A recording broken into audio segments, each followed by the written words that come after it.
pourquoi son choix. Voilà, je laisse la parole à Cécile. Eh bien, bonsoir à tous et bonsoir à toutes. Alors, je voudrais d'abord commencer par dire que c'est la seule fois à Marseille qu'on me dit que les temps de parole sont si stricts. Alors, je me dis qu'il y a des choses qui évoluent. Ça devient très bureaucrate, hein, ce parti politique. Mais pour vous dire aussi que je m'exprime devant vous en tant que militante et candidate pour une motion dans la perspective du Congrès, donc avec une liberté de ton plus grande que celle à laquelle s'oblige la secrétaire nationale qui représente tout le monde. Mais là, je représente notre motion et cette dynamique pour le Congrès. Donc, dans 5 jours maintenant, l'ensemble des adhérents d'Europe Écologie Les Verts vont voter à l'occasion du premier congrès d'Europe Écologie Les Verts qui doit se déterminer sur 2 choses. La première, c'est une stratégie pour les 3 ans qui viennent et notamment pour nos échéances immédiates. Et le deuxième, c'est l'équipe qui va être en charge de la mise en œuvre de cette stratégie qu'on appelle le bureau exécutif qui représente 15 personnes, dont le ou la secrétaire nationale. Sur le premier point, et je vous expliquerai justement dans quel état d'esprit du coup j'ai travaillé avec ceux et celles qui l'ont partagé. D'ailleurs, le fait que je sois à côté de Pascal est assez représentatif de cette volonté-là de dépasser toutes les anciennes histoires. Et je pense que c'est le point dont on peut se féliciter à l'occasion de ce congrès, c'est que quelles que soient les différentes motions et les différentes équipes présentées, elles ne recoupent ni les anciens clivages au sein des Verts, ni les clivages entre Verts et non-Verts, ni les clivages entre les soutiens des différents candidats à la primaire des écologistes. Donc ça, c'est un très bon point, ça prouve qu'on est bien passé dans une autre époque. Mais à l'occasion de ce congrès, on aurait pu avoir à trancher des options politiques très différentes sur 3 éléments. Le premier, c'est la présidentielle. Est-ce que oui ou non il fallait un candidat écologiste, ou est-ce qu'il fallait participer à des primaires de toute la gauche pour choisir un candidat de toute la gauche, ou alors d'emblée soutenir le candidat choisi par le Parti socialiste, par les militants dans le cadre de la primaire, ou est-ce qu'il fallait aller carrément soutenir un autre candidat, par exemple Jean-Louis Borloo, parce qu'il était écologiste et centriste et je sais pas quoi. Je ne dis pas que c'est ma position. Ma position, c'est qu'il nous faut un candidat écologiste parce que je pense qu'il est indispensable de porter le projet de l'écologie politique dans cette élection, malgré toutes ces difficultés, mais parce que si le projet écologiste n'est pas porté dans cette élection qui est l'élection centrale du débat politique français, à tort d'ailleurs, ça devrait être les législatives, je pense que ce serait le signe d'une démocratie assez malade. Mais j'y reviendrai et je pourrais évidemment répondre à vos questions. Aucune des 4 motions qui sont mises au débat du Congrès ne propose une autre option que soutenir le candidat écologiste. Même si quelqu'un comme Danny Cohn-Bendit s'est exprimé, lui, pour dire qu'il fallait, à l'époque, soutenir Dominique Strauss-Kahn. Récemment, c'est un poil plus compliqué. Mais c'est pas une position que je partage, mais c'est une position qui peut se défendre. On peut très bien en discuter politiquement. Mais c'est là où c'est un peu biaisé, c'est que cette question n'a pas été débattue au Congrès. Le deuxième point, c'est la question des législatives. Nous défendons avec la motion maintenant la possibilité d'un accord avec le Parti socialiste pour avoir des députés, pour envisager une participation gouvernementale en commun, mais sur la base d'un accord à la fois électoral et programmatique exigeant, c'est-à-dire un nombre de parlementaires qui ne soit pas juste un groupe, parce que juste un groupe aujourd'hui c'est 15, et le nombre de membres d'un groupe parlementaire se définit par vote de l'Assemblée nationale. Donc quand on dit on veut juste un groupe, ça peut être 5, hein, il suffit que l'Assemblée nationale décide dans son règlement intérieur que c'est 5, on peut faire un groupe. Donc fixer comme objectif le groupe parlementaire sans connaître cette petite subtilité, c'est un peu dangereux. Moi je souhaite qu'il y ait un nombre très significatif de parlementaires écologistes et que ceux-ci soient en capacité de soutenir une politique qui soit une politique elle aussi profondément transformée, qui notamment sur les questions énergétiques, sur les questions d'emploi, sur les questions de transformation écologique de la société, rompent avec les vieilles habitudes, et y compris avec la social-démocratie un peu finissante, dont on voit d'ailleurs qu'elle crée, et c'est ce qui se passe en Espagne, une situation politique qui est vraiment très très préjudiciable. Et quand la social-démocratie essaye de coller au réalisme libéral, je pense que là on atteint l'absolu de l'erreur pour la gauche, et que c'est grâce aux écologistes et surtout grâce au projet de l'écologie politique qu'on peut redonner une dynamique et une véritable alternative politique. Enfin, le troisième point qu'on peut trancher à un congrès, c'est l'équipe dirigeante et le ou la secrétaire nationale. C'est le moment ou jamais de le faire, hein. C'est le moment où les adhérents doivent décider. Et jusqu'il y a peu de temps, le discours général, c'était dire non mais Cécile, elle est gentille, hein. Nous on veut autre chose, il faut pas ci, pas ça, mais on va garder Cécile. Depuis quelques jours, même si je savais que c'était pas complètement assumé, depuis quelques jours, Marie Beauvais, qui est la deuxième de la liste de la motion construire, assume publiquement que si sa motion est en tête, elle veut devenir secrétaire nationale. Au moins comme ça c'est plus clair et c'est plus sain. Je préfère qu'on dise les choses à l'avance et c'est pas illégitime. Il n'y a personne qui est secrétaire national à vie, c'est comme ça, c'est très bien et il vaut mieux que les choses soient faites au vu et au su des adhérents. Moi j'ai défendu cette réforme qui a associé une liste de candidats à une motion pour pas que autrefois les adhérents de ce vieux parti qui était les Verts, ils pouvaient se coucher le dimanche et se réveiller le samedi soir et se réveiller le dimanche avec un secrétaire national dont ils avaient même jamais su avant qu'il existait. Ils découvraient son nom, ils avaient du mal à l'écrire. Je trouvais que c'était pas très cohérent sur un plan démocratique. Donc je préfère que les choses soient dites et que les adhérents sachent qu'ils peuvent choisir entre tel ou tel. Je pense que c'est beaucoup mieux. Donc au final, ce troisième point qui, si je vous avais vu il y a un mois, paraissait un peu flou, depuis quelques jours, il est plus net. Donc ça, finalement, c'est très bien parce que ça permet de se positionner.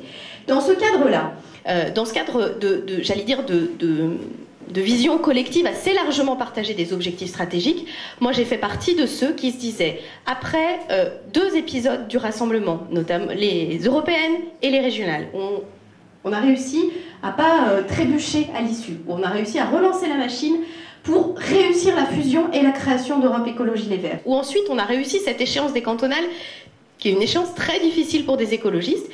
Il me semblait utile de ne pas trébucher sur le Congrès. Et en plus, sur quelque chose qui, là, aujourd'hui c'est le cas, pourrait ressembler à des enjeux de personnes, c'est-à-dire le pire des scénarios pour les écologistes. Et donc j'ai souhaité, avec d'autres, contribuer à une dynamique de large rassemblement dès le premier tour du Congrès en disant, comme on est à peu près d'accord quand même, assez largement, sur les choix stratégiques à faire, la présidentielle, les législatives, qui sont les choix stratégiques immédiats.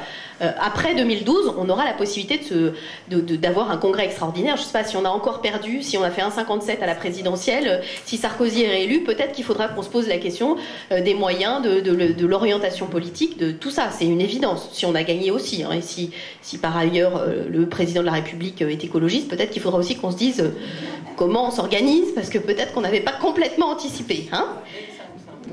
Oui. Moi, je vais vous dire une chose, depuis, et je suis dans la bonne région, depuis que notre... Ah, j'ai un trou sur son nom, c'est une catastrophe. Ah, ça va me revenir. Je vais parler de la troisième, Malika Benarabatou a été élue députée européenne. Franchement, il n'y a pas une personne, nulle part, qui aurait pu penser que cette chose arriverait. Donc... sauf peut-être elle. Pas à cause de Malika, mais à cause de la 3e place sur la liste de la grande région sud-est. Merci Pascal. Non, c'est qu'on était tous très inquiets de l'élection de François et qui nous semblait déjà un challenge très élevé. Donc depuis que c'est arrivé, je me dis qu'il faut quand même se poser toutes les questions. Donc... on a un protagoniste de l'affaire. Oui, je sais bien. Mais je pense que lui non plus ne pensait pas que ça pouvait arriver. Donc voilà, la vie politique réserve des surprises et il y a des emballements politiques qu'on ne prévoit pas aujourd'hui. S'il y avait une élection en Allemagne et que les sondages disaient vrai, le chancelier, le remplaçant d'Angela Merkel, ce serait un écologiste.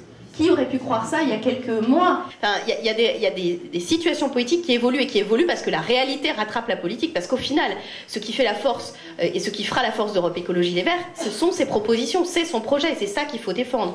Donc dans ce cadre-là, et dans ce cadre de cette vision stratégique assez largement partagée au sein du mouvement, il ne me semblait pas utile de faire un vrai faux débat de congrès qui risquerait d'avoir et d'ailleurs c'est un peu ce qui s'est passé, d'avoir des signaux qui ressemblent au retour des conflits de personnes et pas qui permettent pas d'être un point d'appui pour la dynamique de 2012. Pourquoi? Parce que dès le lendemain du congrès, nous commençons la primaire. Donc on s'est quand même mis une espèce de challenge entre le congrès fondateur, le congrès plus la primaire, qui fait qu'on a intérêt à être sacrément compact si on veut franchir toutes ces étapes en restant unis et constructifs et en regardant à la fois vers l'avenir, mais aussi en étant ouvert vis-à-vis de l'extérieur. Parce qu'il y a aussi un risque du repli sur soi. Donc dans cet état d'esprit-là, moi je souhaitais justement que ce rassemblement à l'intérieur du mouvement soit le plus large possible. Certains ont souhaité y participer, et c'est vrai que notre motion, pour ceux qui connaissent un peu l'histoire des Verts, ou qui connaissent un peu l'histoire du mouvement, qui voient la liste des candidats au bureau exécutif, qui sont, sauf Hélène Gassin et moi, Tous les autres sont des gens qui n'étaient pas membres, qui ne sont pas membres de la direction sortante, donc avec un total renouvellement par rapport à ce qui vient de se passer, aussi avec de la fraîcheur et de l'enthousiasme. On voit bien qu'on est dans une nouvelle histoire, et c'est ça qui me semblait très important. Et c'est cette dynamique-là que je veux inscrire, et c'est dans cet état d'esprit-là que je souhaite être élue secrétaire nationale d'Europe Écologie Les Verts. C'est aussi avec la volonté, du coup, d'un rassemblement au deuxième tour de ce congrès, sur une orientation politique claire, parce qu'il faudra donner à ce bureau exécutif un programme et une ligne de conduite très claire, mais je pense qu'il est essentiel que le message qui sorte aujourd'hui d'Europe Écologie Les Verts soit un message de construction. Alors je voudrais répondre, puisqu'on est entre nous, aux deux critiques qui d'ailleurs sont totalement publiques de la part d'Annie, qui porte la motion CETT, c'est bureaucratie, autoritaire, inquisition. Non, inquisition, c'est pas lui. Je suis en désaccord total. Je me sens moi ni autocrate ni bureaucrate, mais réellement démocrate. C'est-à-dire que je pense qu'il faut à la fois qu'on articule une vraie ambition pour notre mouvement, mais aussi la capacité de le faire fonctionner. Alors c'est peut-être moins glamour, mais si on regarde ce qui s'est passé dans la vie politique ces 5 dernières années, il y a eu 3 tentatives de rénovation de la vie politique. Le NPA, le MoDem et nous. Le MoDem et le NPA se sont tous les deux crachés, et pas dans les petites largeurs, dans les grandes largeurs. Et ma crainte, la crainte que certains avaient, c'est qu'après l'énorme succès des européennes, eh bien, ce soit finalement qu'un feu de paille qui allait redisparaître, qu'on ait fait un coup politique et que ce soit terminé. Et donc il y a quelque chose qui me paraît essentiel, c'est la construction. Tout à l'heure, Sébastien a parlé de stabilité. C'est pas tant de stabilité que de durabilité. Enfin, c'est une vision profondément écologiste de la construction d'un mouvement, c'est-à-dire de penser le court, le moyen et le long terme. De dire et de se dire que nous, qui sommes ici, qui serons peut-être élus dans cette future direction, nous sommes des passeurs pour la génération d'après qui continuera à monter les étages de cette maison de l'écologie politique. Il faut que les choses se construisent avec une vraie solidité pour que ça dure et que ce soit pas juste une aventure d'un moment. Parce que la responsabilité que nous avons, je faisais la boutade sur si notre candidat était élu président ou présidente de la République, on n'est pas tout à fait prêt, objectivement. Il faut qu'on le soit, ou alors il faut qu'on se dise que nous on est là pour faire le complémentaire de la vie politique française. Parce que pour moi l'enjeu, et finalement ça va se décider en partie le 29 mai, c'est pour ça que ce sera intéressant, parce que ce ne sera pas une responsabilité collective le 29 mai. Ce sera la multiplication de responsabilités individuelles. Ceux et celles qui vont avoir un bulletin de vote le 29 mai, le message qu'ils vont donner, la manière dont ils vont s'exprimer, va justement construire la suite. Et pour moi, l'objectif, notre objectif, c'est de construire l'écologie de la majorité. On est sorti de l'époque des pionniers. On a réussi, avec la Fondation d'Europe Écologie Les Verts, à construire un nouveau mouvement qui regarde vers l'avant et qui est très accueillant vis-à-vis des parcours différents, qui construit l'écologie politique avec celles et ceux qui ne sont pas nés écologistes, mais qui le sont devenus, et il y en a de plus en plus, je crois, et c'est ça l'essentiel, c'est comment on va construire l'avenir.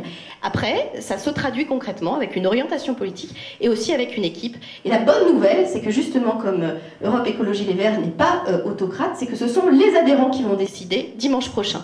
Et je pense qu'effectivement, il y en a certains qui n'ont pas forcément perçu les enjeux, parce que ça roule un peu, parce que comme il y a aussi la primaire, on confond un peu tout, parce que on se dit que de toute façon, c'est pas très important. Oui et non. Moi, je vous le dis quand même avec à la fois franchise, comme je le fais d'habitude, avec sincérité, sans aucune dramatisation, mais avec réalisme. J'ai vu un certain nombre de fois se fracasser des situations internes par manque d'anticipation, et aussi parfois parce que certains ont fait preuve d'une certaine légèreté par rapport à nos enjeux internes. Moi je ne crois pas impunément qu'on peut taper sur notre collectif en considérant que ça ne fera pas de dégâts. Je pense que pour attirer et pour créer une dynamique, et ce sera ma conclusion, c'est la leçon absolue que j'ai tirée des européennes, c'est que cette image du rassemblement de gens si différents, de José Bové, de Dany Cohn-Bendit, d'Eva Joly, de Yannick Jadot, de Michel Rivasi, tout ça, c'était un message extrêmement constructif vis-à-vis des électeurs, des électrices et plus largement des citoyens. Et je crois que les gens sont fatigués des organisations qui, plutôt que de se rassembler, se surdivisent et se subdivisent. Et que cette capacité de message de rassemblement était très porteur vis-à-vis de l'extérieur. Et qu'à partir du moment où on est capable de porter ce message, on donne de la crédibilité à l'écologie politique, et on donne surtout envie à des gens de venir participer à cette aventure collective. Et c'est ça l'essentiel. Donc chacun a pris ses responsabilités. Moi je l'ai fait. Je suis très heureuse de l'avoir fait au sein d'un collectif. Cette motion maintenant de gens très différents, mais de gens qui ont envie de construire dans cet état d'esprit. Et ensuite, ce sera à vous de jouer dimanche.